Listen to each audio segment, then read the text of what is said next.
Good evening, everybody. Welcome to Magers and Quinn. Oh, I'm glad to see such a big crowd for Thomas Frank. If you're standing over here, there's some room back in the corner there. You can come all the way around. That should be well. Thank you very much for coming out. Thomas Frank is here. He's going to discuss his new book, Pity the Billionaire. And as much as I like readings, I'm looking forward to the Q&A afterwards. So we have some good ideas. We do events here at Magers and Quinn all the time. They're free and open to the public, so we hope to see you back. On February 20th, we're going to have Catherine Boo in the store. She's written a book called Beyond the Beautiful Tomorrows, which is narrative nonfiction about slum dwellers in Mumbai now. Catherine Boo is a Pulitzer Prize-winning reporter, and she's written for The New Yorker, where this work first appeared. She's expanded it into book-length form. It's a really moving and interesting book, a glimpse of the sort of folks you saw at the beginning of Slumdog Millionaire, that sort of thing, but it's all true. It's a really interesting book called Beyond the Beautiful Tomorrows, and she'll be here on the 20th. On March 1st, the novelist John Odell will be here. You might remember his first book, The View from Delphi. He writes about the South and race relations and family life. Really interesting. His latest book is called The Healing. It's set in the Civil War era, and it tells the story of a black midwife and her relations with the people, the women in particular, that she works with. It's a really beautiful book as well, a very different kind of book, and he'll be here on March 1st. So, hope to see you back. Sign up for our newsletter, and you'll get word about all our events. You can find us on Facebook, you can find us on Twitter, but most of all, we hope you'll find us right here, because this is where all the good stuff happens. So, without any further ado, Thomas Frank.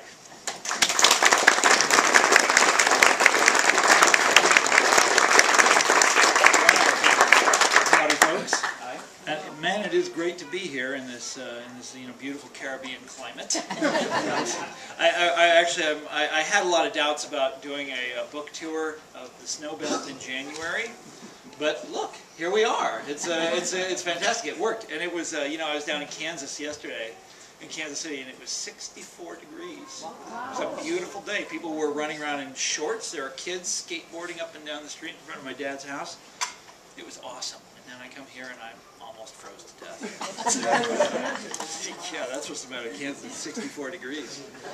So tonight I'm going to read a little from Pity the Billionaire. Oh, my cell phone. I got to remember to take that out of my pocket so it doesn't. Okay. And what to say about this? It's a. Now I can suddenly hear myself. I want to talk about the confused era that we're living in today. About a time when Americans rose up against imaginary threats and rallied to economic theories that they understood only in the gauziest terms. I want to talk about a country where fears of a radical takeover became epidemic, even though radicals themselves had long since ceased to play any role in the national life. A country where ideological nightmares conjured up by TV entertainers came to seem more vivid and more compelling than the contents of the actual news pages. Now, if you think about it, I mean, that's my dumb liberal perspective, right? But if you think about it from another perspective, this is a miraculous time. This is another great awakening, as so many people have called it. It's like a revival crusade in which the gospel is the old-time religion of the free market. It's the era of a grassroots rebellion and the incredible recovery of the conservative political movement from the gloomy depths of defeat.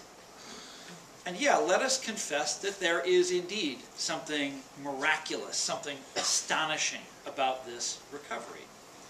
I mean, consider the barest facts, okay? This is the fourth successful conservative uprising to happen in my lifetime. Each one of them, all a puff with populist bluster, each one standing slightly rightward of its predecessor, and each one helping to compose another chapter in the historical epic that I call the Great Backlash, and that others have called the Age of Reagan, or the Age of Greed, or the Conservative Ascendancy, or the Washington Consensus. Think about it this way. It's now been 32 years since the supply-side revolution conquered Washington, D.C., and since the free market faith became the dogma of the nation's ruling class, shared by large numbers of Democrats as well as Republicans. We've now lived through decades of deregulation, deunionization, privatization, and all manner of free trade agreements. I mean, the free market ideal has been projected into every corner of the nation's life. Universities try to put themselves on a market-based footing nowadays. So do hospitals, electric utilities, museums. So does the post office, so does the CIA, so does the U.S. Army even. And now, after all of this has been going on for decades, we have a people's uprising demanding that we embrace the free market ideology. And this only a short while after that selfsame ideology led the world into the greatest economic catastrophe in memory. Yeah, amazing is a good word for this. Unlikely would also be right. Preposterous would be even righter. Now, back in 2008, the country's financial system suffered an epic breakdown, largely the result, as nearly every serious observer agrees, of the decades-long effort to roll back bank supervision and to encourage financial experimentation.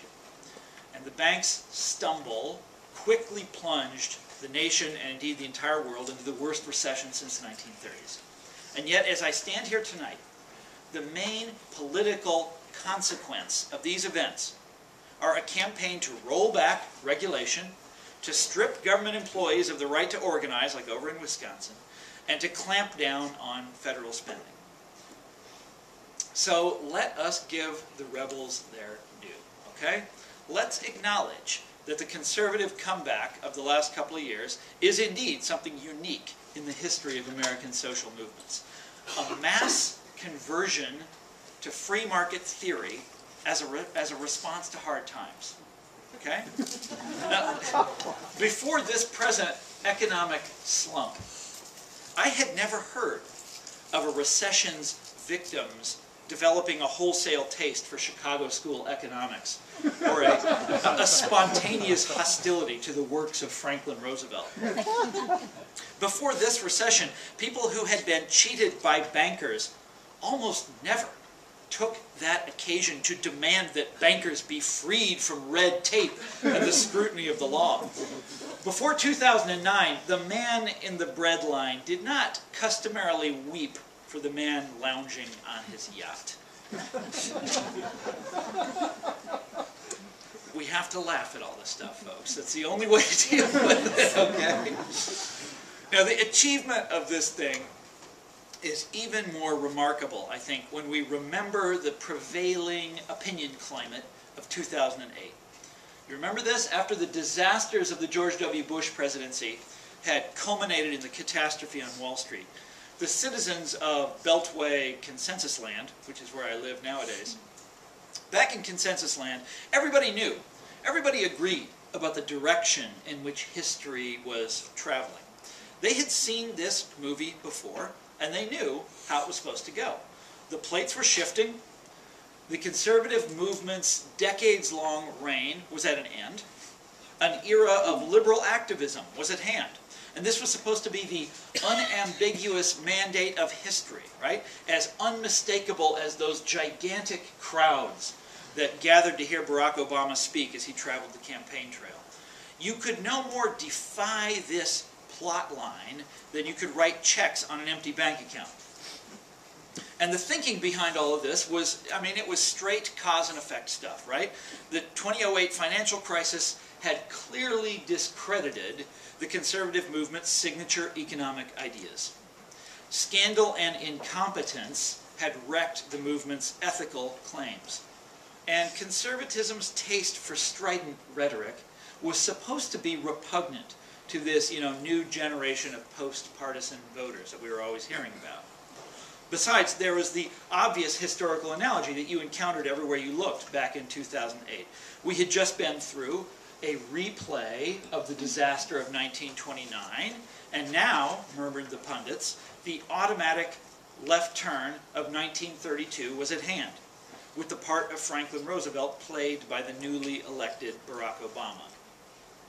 Now, for the Republican Party, meanwhile, the pundit-approved script went like this. The GOP had to moderate itself or face a long period of irrelevance. Okay? So what the polite thinking world expected from the leaders of the right was repentance. They assumed that conservatives would be humbled by the disasters that had befallen their champion, George W. Bush. That Republicans would confess their errors and make haste for the political center. The world expected contrition. But what the world got was exactly the opposite, delivered on the point of a bayonet. Instead of complying with the new speed limit, the strategists of the right hit the gas. Instead of seeking accommodation, they went on a quest for ideological purity. Instead of elevating their remaining centrists to positions of power, they purged those guys. And rather than acknowledge that they had enjoyed 30 years behind the wheel, they declared that they had really never got their turn in the first place. That the true believers had never actually been in charge. The conservative ascendancy that those historians talk about had never really existed.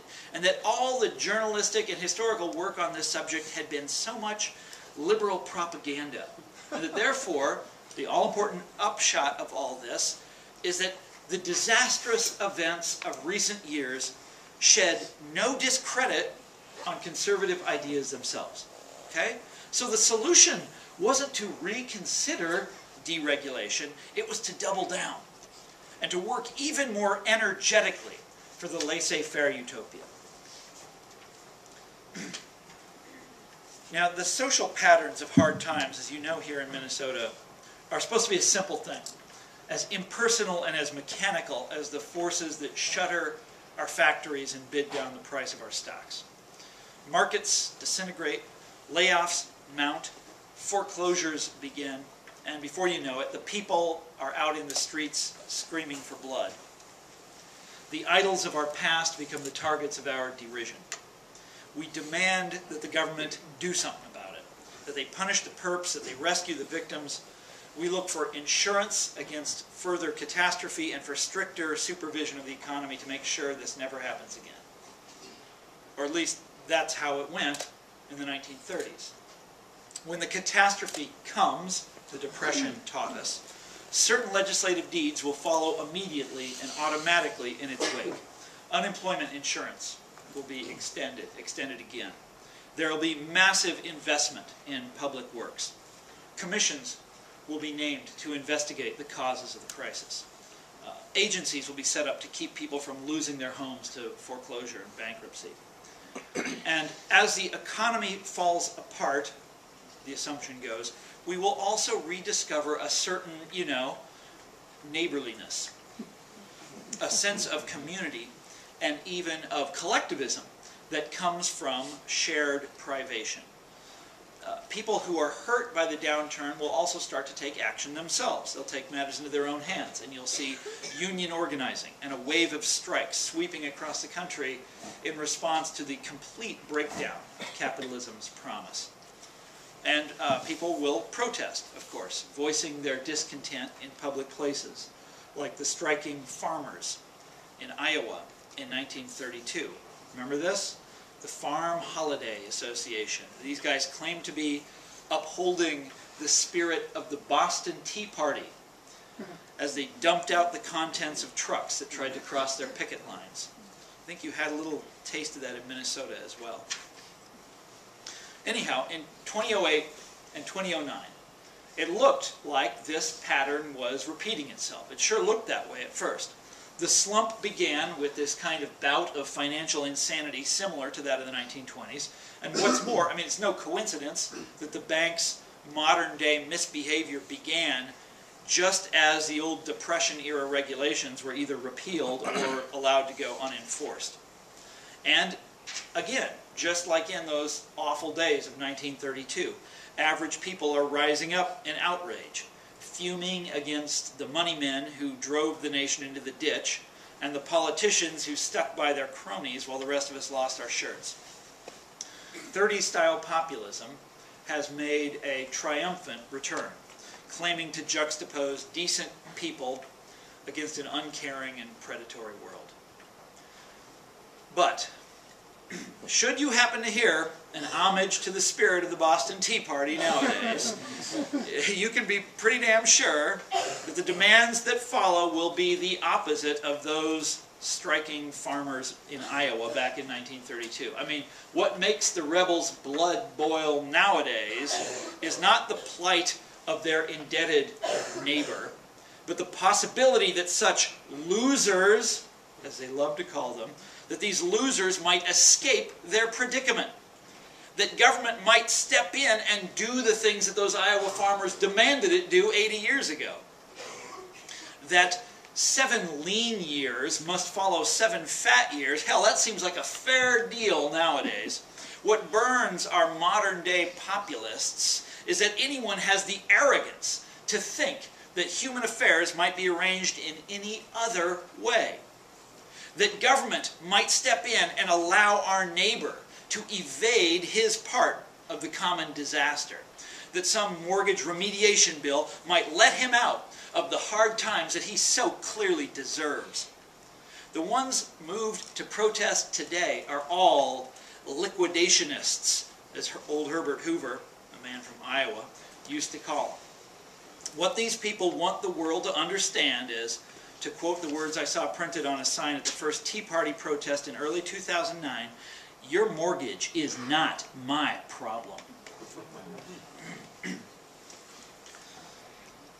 Now, how did conservatism achieve this amazing reversal? And it is a reversal. I mean, every theme of the 1930s, all the superficial, all the superficial stuff is still there. All the superficial cultural attributes still there. The content is completely reversed. Everyone is a fan of Andrew Mellon today. I'll tell you who that is later. You know who it is. I'm in Minnesota. You guys know all about it. How did conservatism achieve this amazing reversal? Well, for one thing, by learning the lessons of the Great Depression. During times of economic collapse, these guys figured out, nobody loves a defender of orthodoxy or a self-appointed spokesman for society's rightful rulers. And when the economic collapse of 2008 and 2009 came along, conservatism immediately positioned itself as a protest movement for hard times, a social uprising with all of the usual outward signifiers, right? People with placards, people protesting banks and big corporations, people yelling through bullhorns, people organizing boycotts. There were marches on Washington and big talk about strikes of the producer class. And what's more, this newest right also cast itself as a people's movement with no leaders. Remember that? A movement that was so profoundly democratic, so virtuously rank and file, so very punk rock, that it was actively against leaders. A movement that was downright obsessed with betrayal, with being sold out by traditional politicians, always trying to guard its authenticity. Think about Glenn Beck, who's sort of the TV guy, the TV host, former TV host, who is, to me, sort of the emblematic figure in this confusion. And the way Glenn Beck, think about the way he used to ritually claim to be a figure beyond partisanship, okay?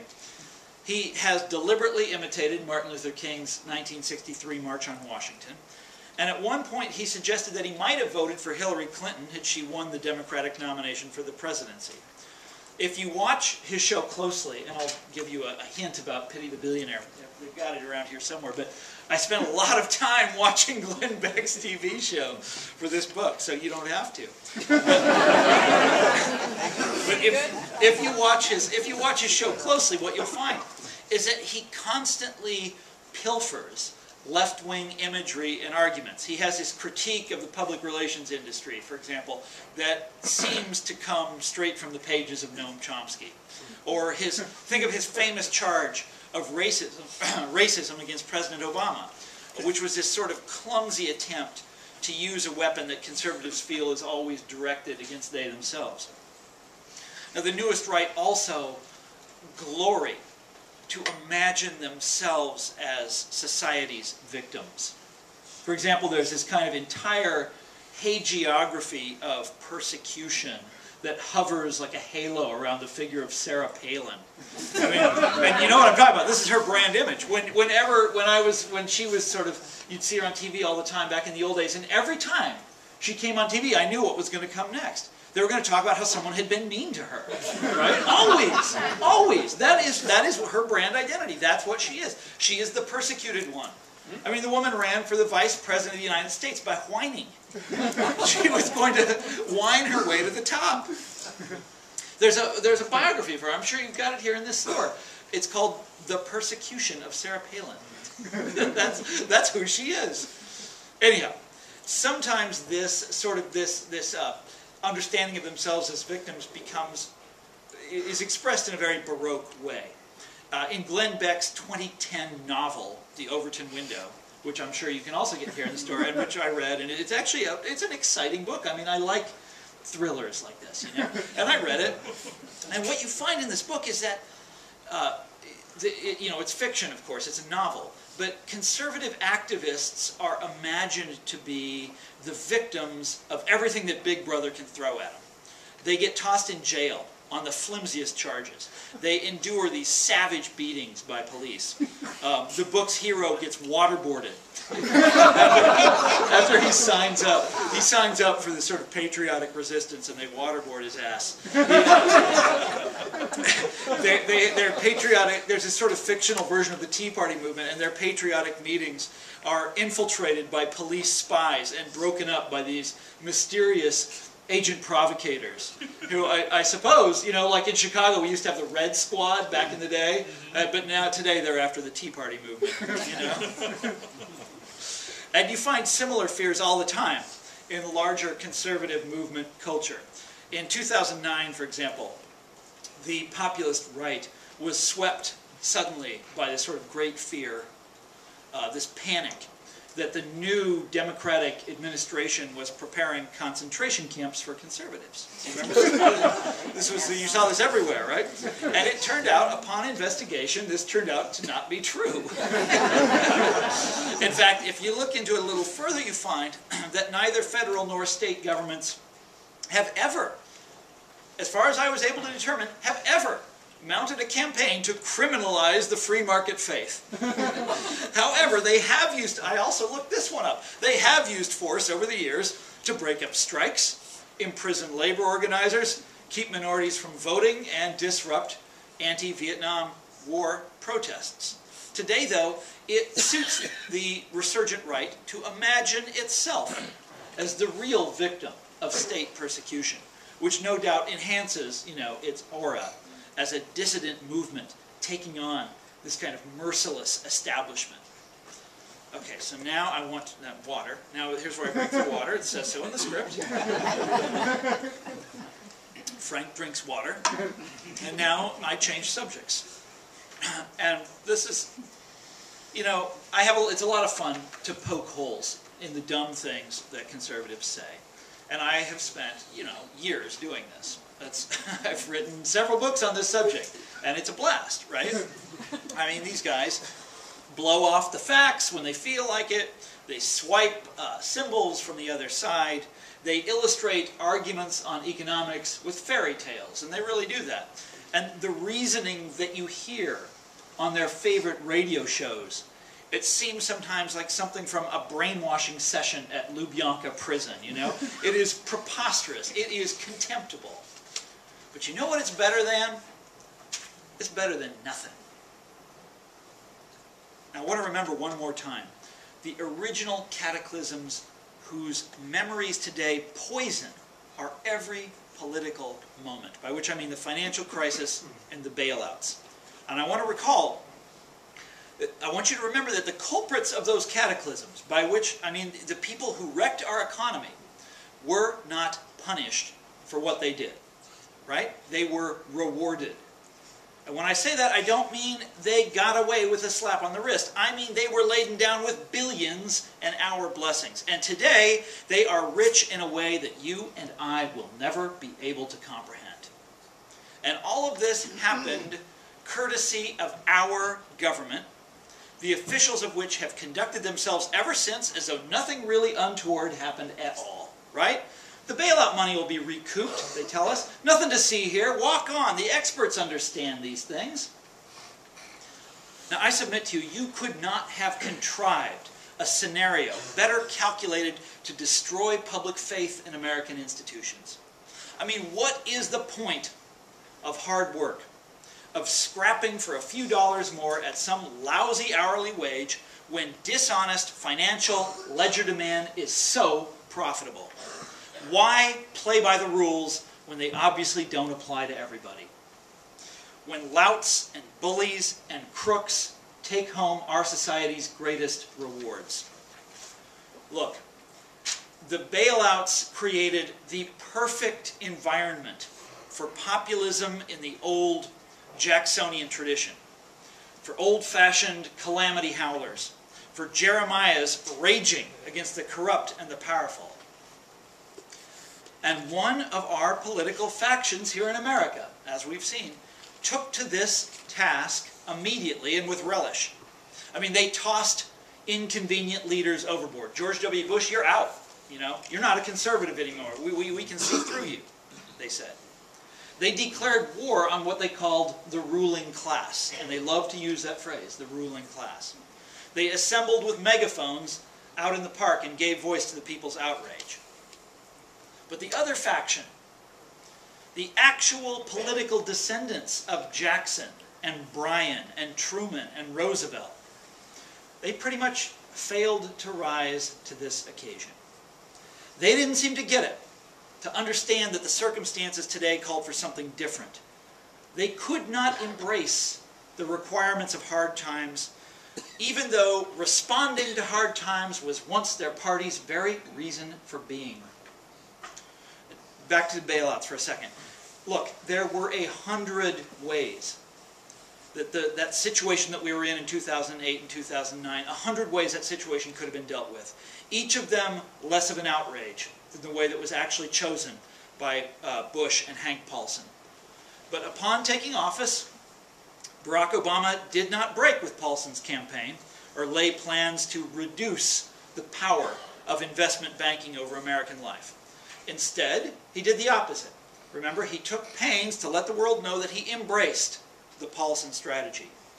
And over the following years, each time, or almost each time, political adversity came, the Obama team compromised in the direction of Wall Street, as though that was the party that needed to be mollified, right? Always. That's the direction that they compromise in. Now, the folly of this strategy to us as citizens, and to us as economic actors, you know, as people who work for a living, should be obvious to us by now. That it might also lead to electoral disaster probably never even occurred to the president's, you know, tough guy political advisors. I mean, after all, catering to Wall Street had only brought victories to Bill Clinton back in the day. Coming around to the way of the market had been regarded as this kind of, you know, statesman-like stuff back in the 1990s, you know, high-minded acknowledgement of the obvious validity of free market economic ideas. But the advent of hard times made all of that reasoning as obsolete as the floppy disk. Although Democrats never seemed to get it, the Great Recession repolarized the political compass points. Nothing worked the way it used to. It was no longer about, you know, left versus right and, you know, triangulating in the middle or something like that. It was about special interests versus common interests. This was the moment for a second FDR, not Clinton 2. Now, I live in Washington, D.C. these days, and sometimes when I watch the Washington Democrats, and they are a separate species from the kind of Democrats that you meet everywhere else in America, but sometimes when I watch the Washington Democrats in action. My mind goes back to the tragically incompetent British General Staff of World War I, you know? Think about it. Ordering assault after gigantic assault, the Somme, Passchendaele, on and on and on, only to see their armies annihilated, one after another after another. But still they kept at it, ordering up another round of the exact same thing, playing by the gentlemanly rules of combat, never doing anything remotely clever, right? Never that. And always completely astonished when the other side introduced them to 20th century warfare in some brutal new way. And sometimes I wonder what things will look like when our new revitalized right actually gets a chance to do what they say they want to do with the nation, right? Maybe the pundits will, one of these days, will turn out to be right. And the rightward drift of our country will somehow reverse itself, you know, by some mystic force of history. We don't have to lift a finger. We don't have to do a damn thing. It'll reverse itself by its own magical force. And the nation will finally reverse course. Or maybe, as the nation clambers further and further down into the sulfurous pit that they call utopia, the thinking of our market-minded friends will continue to evolve. And before long, they will have discovered that certain once uncontroversial arms of the state need to be amputated immediately. What are interstate highways and national parks, they'll ask, but wasteful subsidies for leeches who ought to be paying their own way? What is disaster relief but a power grab by losers who can't get themselves out of the path of a hurricane? You know Social Security will have to go, of course, as the essential injustice of protecting the weak dawns on us. I mean, why should society pay for someone's retirement when they haven't been, you know, all responsible and hoarded Krugerrands over the decades, like everybody knows they're supposed to do, right? Every problem that the editorialists fret about today will get worse, of course. Inequality, global warming, financial bubbles, one after another, but it won't matter, because on America will go, chasing the only ideology that the country has left, down into the seething Arcadia of all against all. Thank you very much.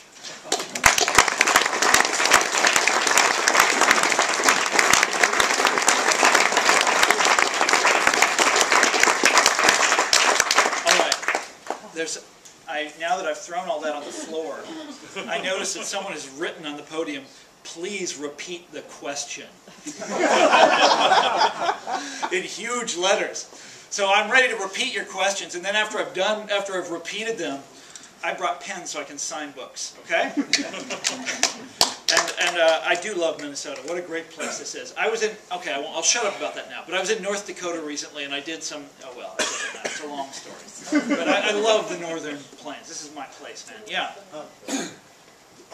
Don't you think the architects of all this model themselves on the Christian church? And that is, when bad things happen, it's not God's fault. It's a matter of unfaithfulness on the part of the people, and there's got to be suffering. Is that Christianity? Or is that something a little older? And then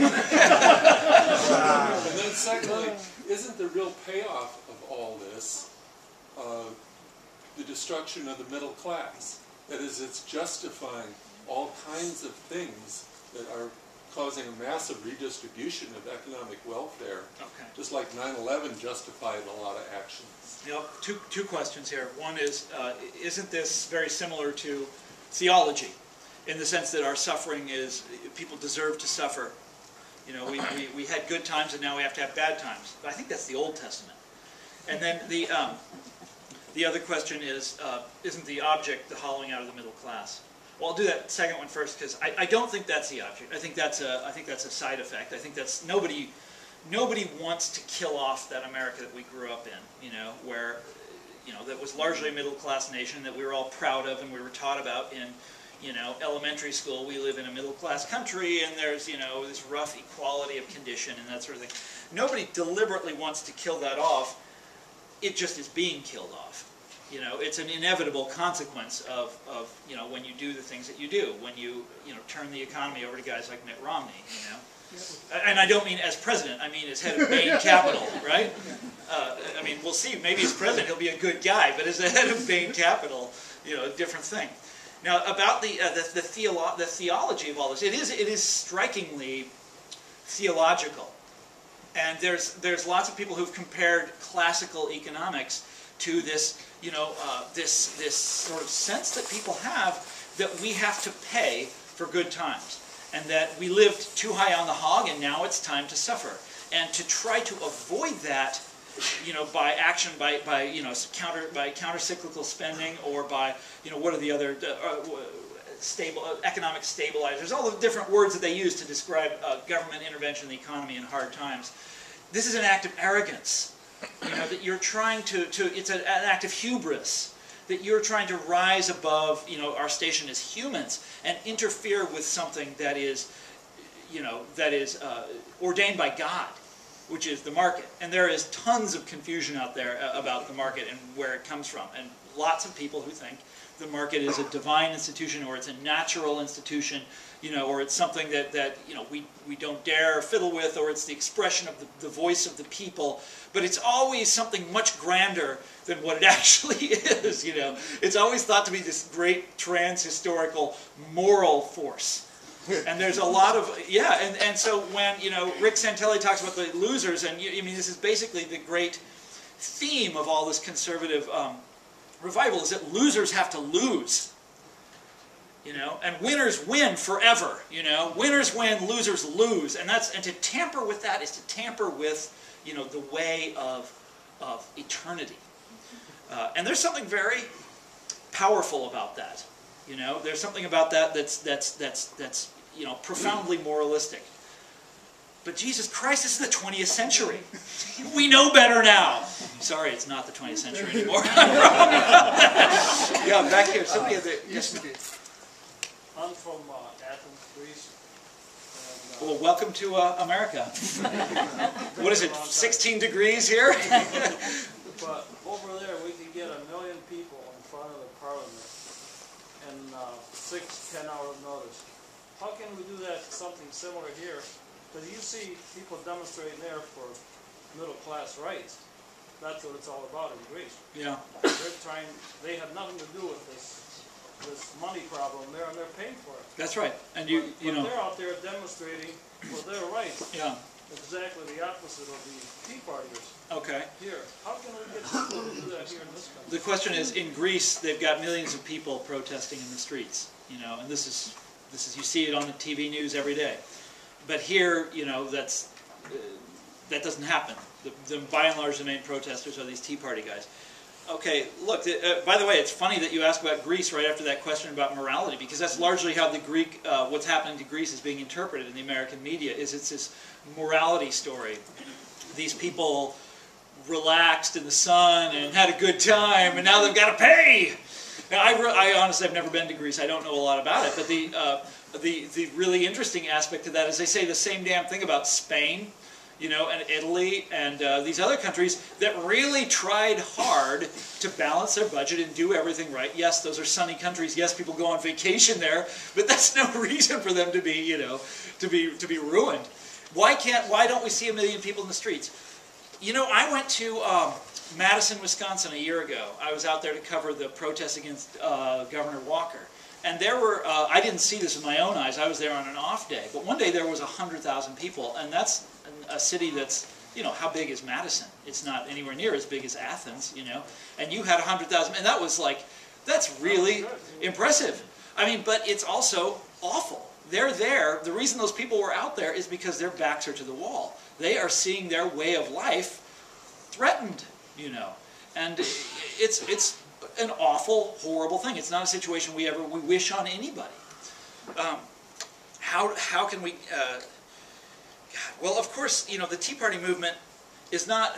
Let me just say a couple words about that, then we'll go on. But it's not as. It didn't have the kind of numbers it was always made out to have in the press. I went to a bunch of these Tea Party rallies, and they would have a couple hundred people at them. Okay, the biggest one they had was their march on Washington in September of 2009, and that one was big. But it was nowhere near like what they had back in the Vietnam War. I mean, it wasn't even close. It was big in terms of modern day protests, but it wasn't in the same ballpark. But they have a TV network, you know. They're like, you know, they have this media megaphone. Whenever they assemble, you've got, you know, this huge crowd of journalists there to take pictures and interview people, and they are. It's a, you know, a movement that knows how to get the world's attention. It's a movement of entrepreneurs, and they're very good at, you know, getting the world's attention. They've done a real good job. How do we change that? I don't know. I mean, I've never been much of an organizer like that, but it's clear that something has to come out of the people, outside of the Democratic Party. That is obvious to me now, after all this time. And that's what happened in the 1930s. Granted, Franklin Roosevelt was a great president, and is, you know, and possibly the greatest president we've ever had. But one of the reasons he did all the things that he did was because there was a lot of pressure on him from the street, you know, from the grassroots. I mean, Social Security, for example. This is an idea that had been kicked around for a long time. But what really put it on the, you know, made it front and center, made it, you know, impossible for anyone to ignore, was that the old age pension movement, and I've forgotten the name of it. But it had millions of people all over America signed up for this. And there are guys like Huey Long with his political club. It was called the Share Our Wealth Club. Remember when Obama had some really watered down version of that he said to Joe the plumber, and the world just went berserk? But Huey Long's Share the Wealth Club, also millions and millions of people in it. You know, it went wrong later on, of course, but there was the labor movement, for God's sakes, all over America. You know, people signing up in huge numbers. You know, well, anyhow, that's where the next step has to come from. It has to come from outside the Democratic Party. Yes, sir. Yes. How much of this has to do with racism and ethnic conflict? Because I know people that are on fixed incomes that vote Republican because they're white and they see the Democratic Party as pandering to minorities. Is this similar to what's happening in Latvia, where in Latvia and other countries they vote against the Russian party that's anti-banker, yet because there's like class division within Russia, they will vote for the banker party, and still, is it because this is what Michael Hudson talks about. Yeah. Is this what's happening to America, and that white, poor, middle-class people vote Democrat because the Democratic Party has, for the longest time, had the perception of being for minorities and not for whites? Okay, so the question is about the role of race in the conservative revival and the, you know, increasingly the Republicans becoming the white party.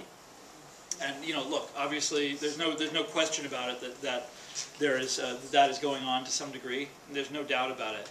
And in fact, look, the conservative revival, as we know it, beginning in 1968, began with George Wallace, who was an open, you know, he was a segregationist. That's who he was. And he invented the culture wars for us. That was his gift to posterity, the culture wars. Richard Nixon swiped them from him. They called it the Southern strategy. You know, and you think of the great luminaries that have been listed in this crusade over the years, like Jesse Helms, you know. And, but then you think about the present day. One of the sort of great leaders of this movement was Herman Cain. They really liked that guy, you know. They wanted to elect that man president. And, you know, I wouldn't vote for him, but I kind of liked him too. He had that hilarious moment where he was beating up on Rick Perry. Remember Rick Perry's campground or whatever it was? And I thought that was pretty awesome when Herman Cain let him have it. So I would say that issue, and by the way, so there are racist moments in Tea Party history. We all know about this. You know, they say there's these, you know, famous incidents. Some of them pretty ugly. I talk about them a little bit in the book. But by and large, they steer clear of overtly, or even, you know, of overtly racist rhetoric, and even of a lot of the sort of old Southern strategy terminology. They don't use that stuff, and they actually go to great pains to deny that they're racist. I mean, they can see that charge coming a million miles away, and they constantly talk about how unracist they are, and, you know, cry about how they are, how they're, you know, tarred as racist and all this sort of thing.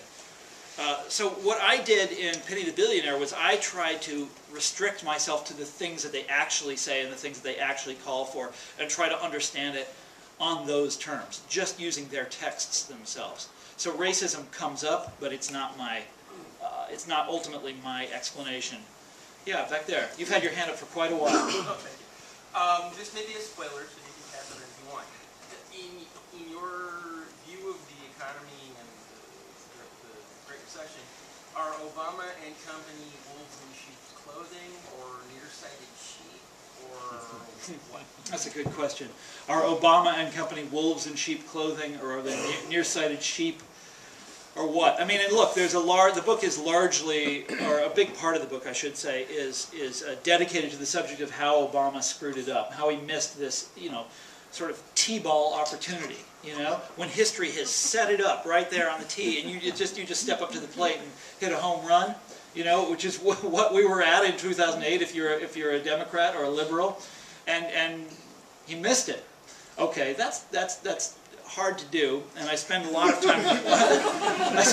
time wondering about how he managed to do it.